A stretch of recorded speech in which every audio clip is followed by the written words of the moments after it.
Assalamualaikum warahmatullahi wabarakatuh.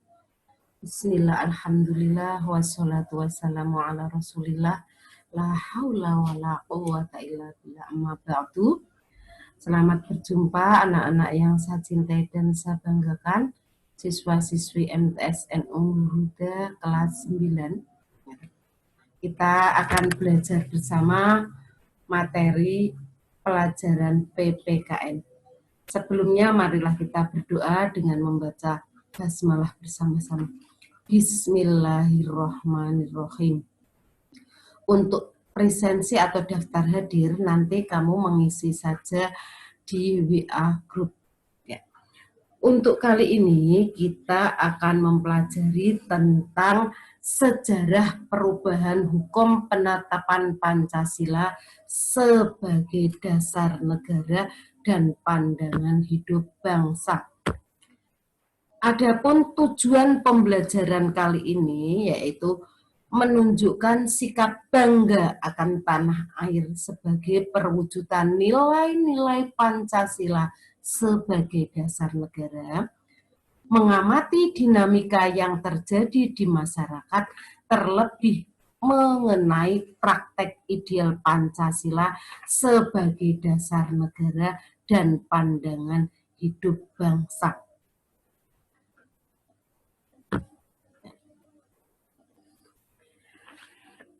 Nilai-nilai luhur Pancasila itu sudah ada sejak zaman dahulu kala, jauh sebelum Indonesia merdeka. Pancasila dijadikan sebagai dasar negara dan pandangan hidup bangsa. Dasar negara itu Pancasila merupakan sumber penyelenggaraan kehidupan kenegaraan di Indonesia. Jadi pemerintah dalam menjalankan tugasnya bersumber kepada Pancasila. Itu Pancasila sebagai dasar negara. Sedangkan Pancasila sebagai pandangan hidup bangsa adalah Pancasila dijadikan sebagai pedoman dalam penyelenggaraan kehidupan bermasyarakat, bernegara dalam kehidupan sehari-hari. Ya, adapun sejarah Pancasila dijadikan sebagai dasar negara itu melalui atau dalam berbagai halangan dan rintangan. Jadi kita akan membahas sejarah perubahan hukum penetapan Pancasila tersebut. Yang pertama adalah Piagam Jakarta tanggal 22 Juni 1945. Asal mula Pancasila diawali dari pembentukan Badan Penyelidik Usaha-Usaha Persiapan Kemerdekaan Indonesia atau BPUPKI yang membentuk panitia kerja, yaitu panitia perumus terdiri dari 9 tokoh. Pada tanggal 22 Juni 1945 telah berhasil menyusun sebuah naskah politik yang sangat bersejarah dengan nama Piagam Jakarta. Selanjutnya pada tanggal 8 Agustus 1945, naskah itulah yang ditetapkan sebagai naskah rancangan pembukaan Undang-Undang Dasar Negara Republik Indonesia tahun 1945. Yang kedua adalah Panitia Perancang Undang-Undang Dasar yang diketuai oleh Insinyur Soekarno membentuk panitia kecil perancang Undang-Undang Dasar yang diketuai oleh Profesor Mr. Dr. Supomo. Panitia ini berhasil menyusun suatu rancangan Undang-Undang Dasar Republik Indonesia. Selanjutnya ada Panitia Ekonomi yang dipimpin oleh Bapak Dr. Andes Muhammad Hatta atau diketuai oleh Bapak Muhammad Hatta. Yang keempat adalah Panitia Pembelaan Tanah Air yang diketuai oleh yang diketuai oleh Bapak Abi Kusno Cokro Suyoso. Ya.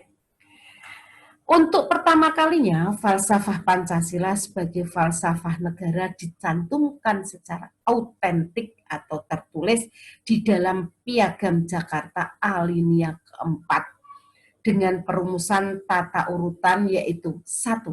ketuhanan dengan kewajiban menjalankan syariat Islam bagi pemeluk-pemeluknya. 2. Kemanusiaan yang adil dan beradab. 3. Persatuan Indonesia. 4.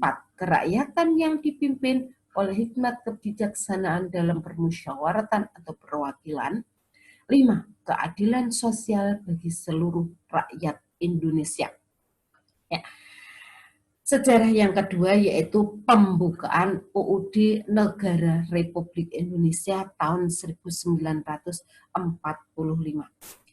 Setelah BPUPKI atau Badan Penyelidik Usaha-Usaha Persiapan Kemerdekaan Indonesia dibubarkan karena sudah berhasil menyelesaikan tugasnya, dibubarkan tanggal 9 Agustus 1945, sebagai gantinya dibentuklah namanya PPKI, Panitia Persiapan Kemerdekaan Indonesia. Pada tanggal 17 Agustus 1945 dikumandangkanlah Proklamasi Kemerdekaan Indonesia oleh Bapak Insinyur Soekarno yang disaksikan oleh PPKI. Keesokan harinya, yaitu tanggal 18 Agustus 1945, PPKI mengadakan sidang yang pertama dengan menghasilkan keputusan 1. Mengesahkan dan menetapkan Undang-Undang Dasar Negara Republik Indonesia tahun 1945. 2. Memilih Insinyur Soekarno sebagai presiden dan Bapak Dr. Andes Muhammad Hatta sebagai wakil presiden. Yang ketiga, dibentuk Komite Nasional untuk membantu tugas presiden sementara sebelum dibentuk MPR dan DPR. Setelah sebelumnya PPKI melakukan sidang pertamanya pada tanggal 18 Agustus tadi, PPKI kemudian melaksanakan sidang yang kedua yaitu pada tanggal 19 Agustus 1945. Dalam sidang yang kedua ini terdapat 3 hal yang dibahas dan dihasilkan pada akhir persidangan. PPKI memutuskan pembagian wilayah Indonesia menjadi 8 provinsi dan membentuk komite nasional serta menetapkan 12 departemen dengan menterinya yang mengepalai departemen dan 4 menteri negara. Pembukaan UUD Negara Republik Indonesia tahun 1945 yang disahkan oleh PPKI pada tanggal 18 Agustus 1945 memuat naskah Pancasila secara resmi, autentik dan sah menurut hukum sebagai dasar falsafah negara Republik Indonesia dengan perumusan tata urutan sebagai berikut. 1. Ketuhanan yang Maha Esa. 2. Kemanusiaan yang adil dan beradab. 3. Persatuan Indonesia. 4. Kerakyatan yang dipimpin oleh hikmat kebijaksanaan dalam permusyawaratan atau perwakilan. 5. Keadilan sosial bagi seluruh rakyat Indonesia. Sejarah selanjutnya adalah Mukadimah Konstitusi Republik Indonesia Serikat atau RIS tahun 1949. Dalam negara Republik Indonesia Serikat atau RIS, Pancasila tetap menjadi dasar filsafah negara yang terkandung dalam Mukadimah Konstitusi RIS atau KRIS, Konstitusi Republik Indonesia Serikat tahun 1949 alinea ketiga. Sedangkan sistem pemerintahannya menggunakan sistem kabinet parlementer yang berlaku mulai tanggal 27 Desember 1949. Adapun rumusan Pancasila menurut konstitusi RIS yaitu 1. Ketuhanan yang Maha Esa. 2. Peri kemanusiaan. 3. Kebangsaan. 4. Kerakyatan. 5. Keadilan sosial. Ya. Sejarah perubahan hukum yang selanjutnya adalah Mukadimah UUDS 1950. Undang-Undang Dasar Sementara atau UUDS 1950. Perubahan kedua ketatanegaraan Indonesia adalah pada tahun 1950 tadi, yaitu bentuk negara serikat menjadi negara kesatuan lagi dengan sistem kabinet parlementer. Dalam perubahan kedua ini, Pancasila juga sebagai dasar filsafah negara termuat dalam Mukadimah Undang-Undang Dasar Sementara 1950. Rumusan Pancasilanya adalah 1. Ketuhanan yang Maha Esa. 2. Peri kemanusiaan. 3. Kebangsaan. 4. Kerakyatan. 5. Keadilan sosial. Jadi sama dengan Pancasila yang ada dalam RIS. Akan tetapi waktu UUDS 1950 berlaku itu, negara Indonesia dalam keadaan kacau. Karena pemerintahannya jatuh bangun atau kabinetnya jatuh bangun. Ini dibentuk, dibubar lagi. Bentuk lagi, dibubarkan lagi. Jadi kabinet-kabinet yang ada di Indonesia pada kurun waktu itu adalah yang pertama Kabinet Nasir. Itu mulai tahun 1950 sampai 1951, hanya 1 tahun saja. Yang kedua Kabinet Sukiman, mulai tanggal 27 April 1951 sampai dengan 1952. Kemudian yang ketiga Kabinet Wilopo, mulai tahun 1952 sampai 1953. Selanjutnya Kabinet Ali Sastro Amijoyo I, yaitu mulai 1953 sampai 1955. Selanjutnya Kabinet Burhanuddin Harahap 1955 sampai 1956. Lanjut lagi Kabinet Ali Sastro Amijoyo yang kedua, yaitu tahun 1956 sampai 1957. Kemudian Kabinet Juanda 1957 sampai 1959. Jadi kabinetnya berganti-ganti, yaitu tidak bisa rakyatnya hidup tenang, tentram, melaksanakan kemakmuran karena sini membangun ganti lagi dan lain sebagainya. Ya, perubahan yang selanjutnya adalah Dekret Presiden 5 Juli 1959. Jadi pemilihan umum yang pertama pada tahun 1955 itu yang pertama di Indonesia itu berhasil memilih wakil-wakil rakyat yang duduk dalam Dewan Perwakilan Rakyat maupun dalam Dewan Konstituante atau dewan yang membentuk Undang-Undang Dasar. Jadi tadi ada konstituante yang bertugas membentuk Undang-Undang Dasar.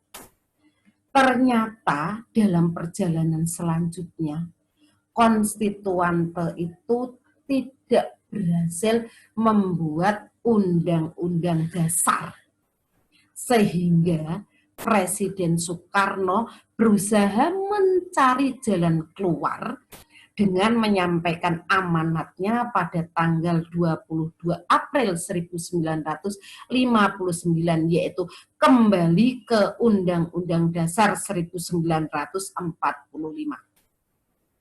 Kebijakan Presiden Soekarno dengan dukungan dari sebagian besar rakyat Indonesia akhirnya mengeluarkan Dekret Presiden tertanggal 5 Juli 1959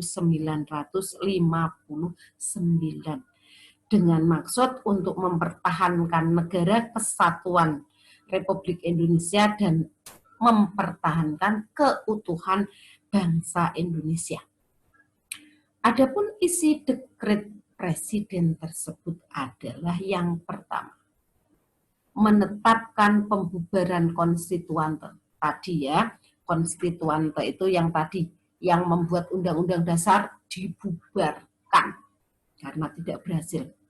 Yang kedua, menetapkan Undang-Undang Dasar 1945 berlaku lagi, terhitung mulai tanggal penetapan dekret dan tidak berlaku lagi UUDS atau Undang-Undang Dasar sementara 1950.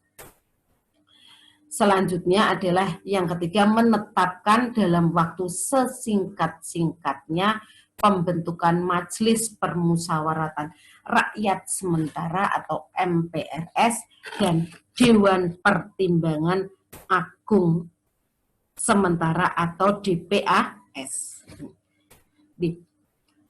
Dengan berlakunya kembali Undang-Undang Dasar Negara Republik Indonesia tahun 1945, maka secara hukum, secara yuridis, Pancasila tetap menjadi dasar falsafah negara yang tercantum dalam pembukaan Undang-Undang Dasar 1945 alinea keempat yang sering kamu baca, yang sering kamu dengar ketika ada upacara pembukaan, bahwa sesungguhnya kemerdekaan itu ialah hak segala bangsa. Nanti bawahnya akan dengan ketentuan bunyi Pancasila yang benar tadi, yaitu ketuhanan yang Maha Esa, kemanusiaan yang adil dan beradab, persatuan Indonesia, kerakyatan yang dipimpin oleh hikmah kebijaksanaan dalam permusyawaratan perwakilan, keadilan sosial bagi seluruh rakyat Indonesia. Nah, itu dekret Presiden 5 Juli 1959 itu membuat konsekuensi kita kembali ke UUD 1945 dan isi Pancasila yang asli tadi sesuai dengan pembukaan UUD 45. Dengan instruksi Presiden tersebut di tanggal atau tertuang dalam tanggal 13 April 1968, yaitu dituangkan dalam instruksi Presiden nomor 12 tahun 1968, yaitu perihal penegasan tata urutan atau rumusan Pancasila yang resmi yang harus digunakan baik dalam penulisan, pembacaan, maupun pengucapan sehari-hari. Instruksi ini ditujukan kepada semua menteri negara dan pimpinan lembaga atau badan pemerintah lainnya.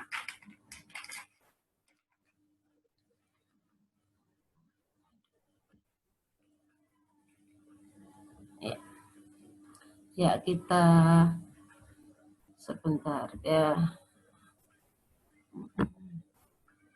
Ya. Kemudian rumusan Pancasila selanjutnya yaitu yang ada dalam masyarakat. Ini tidak ditulis di sini ya. Rumusan yang ada dalam masyarakat sama. Jadi masyarakat secara umum sudah mengenal rumusan Pancasila, yaitu ada sedikit perbedaan, yaitu rumusan dalam masyarakat tersebut sudah ada sebelum dekret Presiden 5 Juli 1959 yang dipelajari juga di pendidikan formal. Rumusannya hampir sama dengan yang terkandung dalam Mukadimah UUDS 1950. Hanya sila keempat dirumuskan kedaulatan rakyat. Jadi yang rumusan Pancasila dalam masyarakat itu 1 ketuhanan yang Maha Esa, 2 peri kemanusiaan, 3 kebangsaan, 4 kedaulatan rakyat, dan 5 keadilan sosial. Kemudian terakhir masa pemantapan Pancasila, masa pemantapan Pancasila.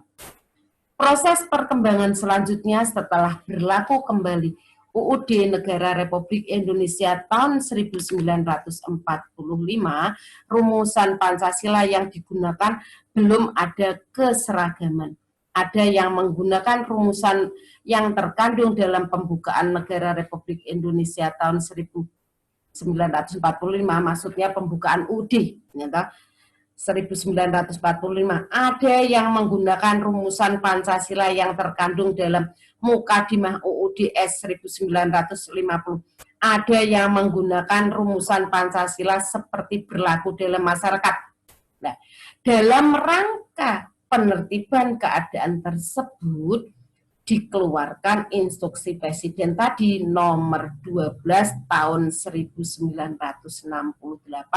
tertanggal 13 April 1968 yang menetapkan bahwa rumusan Pancasila sebagai dasar filsafat negara, tata urutan, dan rumusan dalam penulisan, pembacaan, dan pengucapan sila-silanya sebagaimana yang termuat dalam pembukaan Undang-Undang Dasar Negara Republik Indonesia tahun 1945. Ya, sekarang yang nomor 5.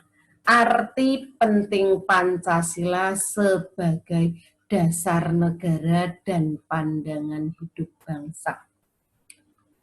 Sebagai dasar negara dan pandangan hidup bangsa, tadi ya, sebagai dasar negara tadi, ingat-ingat ya, dasar negara itu dasar penyelenggaraan pemerintahan negara Republik Indonesia.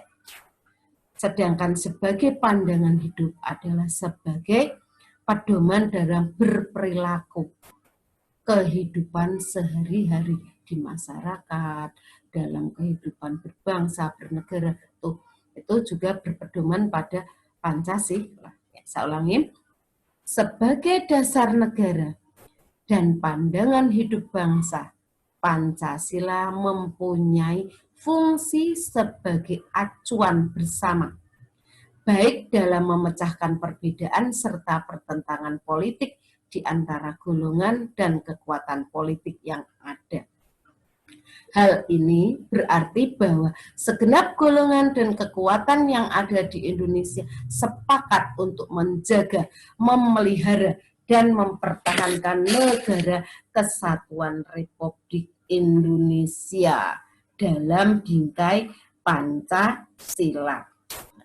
Jadi selain itu secara nyata telah sering, ya, misalnya di Indonesia kan sudah ada pemberontakan. Jadi ada pemberontakan PKI Madiun tahun 1948, ada pemberontakan PRRI Permesta, ada pemberontakan DITII, ada pemberontakan PKI tanggal 30 September atau G30 SPKI tahun 1965. Di pengalaman-pengalaman itu yang ingin mengganti Pancasila dengan paham-paham lain itu ternyata tidak berhasil atau gagal. Jadi dilawan oleh polisi, tentara, dan seluruh rakyat Indonesia melawan orang yang ingin mengganti Pancasila tersebut. Akhirnya kita sepakat bahwa Pancasila tetap sebagai dasar negara dan sebagai pandangan hidup bangsa, dan kita sepakat menjadikan Indonesia sebagai negara kesatuan Republik Indonesia. Oke, untuk selanjutnya tugas untuk kelas 9 yaitu latihan siswa halaman 12 pada lembar kerja siswa. Ya, halaman 12 pada lembar kerja siswa. 1. Di manakah dicantumkan Pancasila sebagai dasar negara? 2. Jelaskan sejarah atau asal-usul kata Pancasila secara etimologi. 3. Jelaskan Pancasila sebagai pandangan hidup bangsa Indonesia. 4. Kedudukan Pancasila sebagai dasar negara merupakan sumber tertib hukum tertinggi yang mengatur kehidupan negara dan masyarakat Indonesia. Jelaskan makna pertanyaan tersebut atau jelaskan makna pernyataan tersebut. Yang kelima, tuliskan rumusan Pancasila menurut Konstitusi RIS Republik Indonesia Serikat tahun 1949. Jawaban kamu tulis pada selembar kertas.